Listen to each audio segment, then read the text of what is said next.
Wata rana namun dawa suna kiwo a cikin jeji, kawai sai ga raƙumi a gabansu. Ashe na wani matafiyi ne ya ɓata daga cikin sahara ya nufo cikin wannan jeji. Yana cikin tafiya sai giwa da ɓauna suka tare shi. Kai zololo tsaya, daga ina? Kuma me ya kawo ka nan? Sai raƙumi ya ce, ɓata na rasa hanya shine na shigo nan. Barewa ta dube shi ta ce, ƙarya yake, munafuki, ɗan leƙen asiri ne, mafarauta ne suka aiko shi. Barewa ta dubi giwa ta ce, wannan fa da kuke gani ni zan ba ku labarin shi, mugu ne, haka zai ɗau mafarauci ya ɗau kayansa. Duk dajin da za a je a yi farauta a kama 'yan uwanmu shi yake kai su, da shi da doki da jaki. Kuma shi yake kawo mutane har wannan jejin, a yadda kakanninmu suka ba mu labari kafin mu yawan da suka iya daina shigowa. Giwa ta ce, yanzu dai ba wannan ba, mu wuce wurin sarkin dawa domin ya yi mana shari'a. Suka wuce tiryan har gaban sarkin dawa. Suka kwashe duk abin da ya faru suka gaya masa. Zaki ya ce, kai zololo, faɗa mana gaskiya, suwa suka turo ka? Raƙumi ya ce, na rantse da wutsiyar kakanka babu wanda ya turo ni, ɓata na yi. Zaki ya ce, ka yarda in na gano ƙarya kake in tura kunama a takashinka? Raƙumi ya ce, na yarda.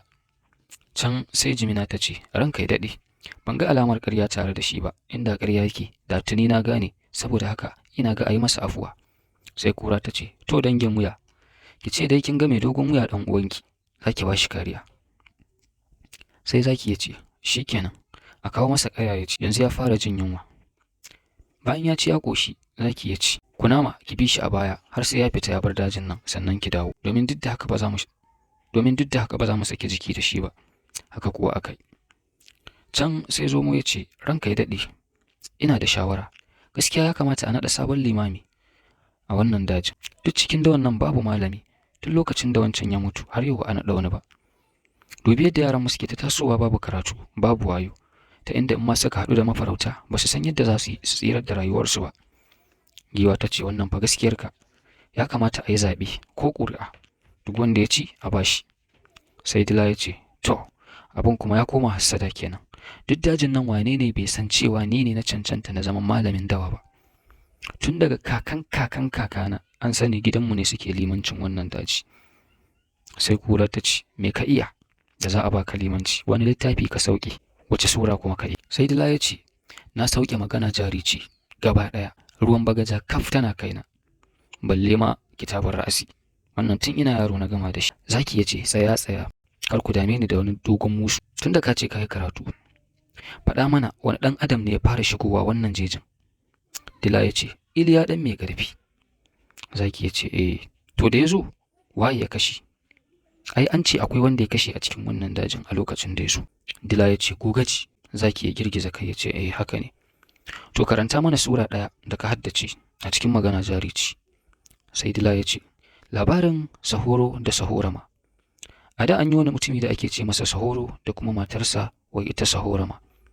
Wata Zaki ya ce, a'a dakata. Ai tun da ka faɗi haka ma na gane cewa ka sani, na yarda ka iya. Can sai gada ta ce, ni fa duk ba wannan ne ma yake damuna ba. A tambaye shi shin ya iya karatun roƙon ruwa? Domin ku kalli fa yadda dajin nan ya zama, duk ciyawa sai bushewa take, komai yana ta bushewa. Idan aka ci gaba da tafiya a haka, a ina za mu laɓe idan muka hango bil'adama? Zaki ya ce, wannan kuma gaskiya ne. To kai ka iya karatun roƙon ruwa? Dila ya ce, sosai ma kuwa. Zaki ya ce, to karanta mu ji. Dila ya fara. Zanzan zamalu zanza mata a mata bi mata sassauƙo mata daji bare kata ya hadari zubo. Zaki ya ce, a gaskiya ne, don har ka tuna min da kakana. Lalle kana da hadda. Zaki ya ce, addu'ar kare kai daga maharbi fa. Dila ya ce, ita ma na haddace ta kas. Dila ya fara. Naman mu ba nama ba, fata mu ba fata ba, kowa ya bar mu a bar shi, in ya ƙi to a kashe shi. Zaki ya ce, magana ta ƙare, daga yau kai ne malamin dawa, don haka kai zaka na koya wa yaran mu karatu. Aka tashi za a watsi, damisa ta ce, kuma a tashi haka babu addu'a? Zaki ya ce, gaskiya ne, kaga duk mun shafa. Ya dubi Dila ya ce, bismillah malam liman. Sai Dila ya fara. Ka tsilleri ka tsilla da wanda ya yi harbi da wanda bai yi ba, kibiya ta koma gare shi ta kyale mu ci mu sha mu koshi mu koma gidan mu lafiya. Sai ce, to ku amsa. Charamandu duwa, suka ce charamandu duwa. Masu saurare da yanku an yi babu ku. Wani labari ne mafi ƙayatarwa, mai cike da abubuwan al'ajabi, mai ba da nishaɗi, mai kuma taya hira, gami da ɗebe kewa, kamar ma da yadda na ce labarin da ya ƙunshi abubuwan al'ajabi sosai a cikinsa. Shin kun saurari labari na gidan tururuwa? Labarin da aka yi gwagwarmaya a cikin shi da manyan aljanu? Labarin da ƙarshen ta ya zama nasara? Ku duba profile ɗina. Akwai link ɗina na YouTube da zai kai ku can. Ku duba wannan labari na gidan tururuwa. Abin da kuka saurara a cikinsa, ku zo ku rubuta min a comment.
Masu saurare da yawanku an yi babu ku. Wani labari ne mafi ƙayatarwa, mai cike da abubuwan al'ajabi, mai ba da nishaɗi, mai kuma taya hira gami da ɗebe kewa, kamar ma da yadda na ce labarin da ya ƙunshi abubuwan al'ajabi sosai a cikinsa. Shin kun saurari labari na gidan tururuwa? Labarin da aka yi gwagwarmaya a cikin shi da manyan aljanu? Labarin da ƙarshen ta ya zama nasara? Ku duba profile ɗina. Akwai link ɗina na YouTube. Akwai link ɗina na YouTube da zai kai ku can. Ku duba wannan labari na gidan tururuwa. Abin da kuka saurara a cikinsa, ku zo ku rubuta min a comment. Na gode.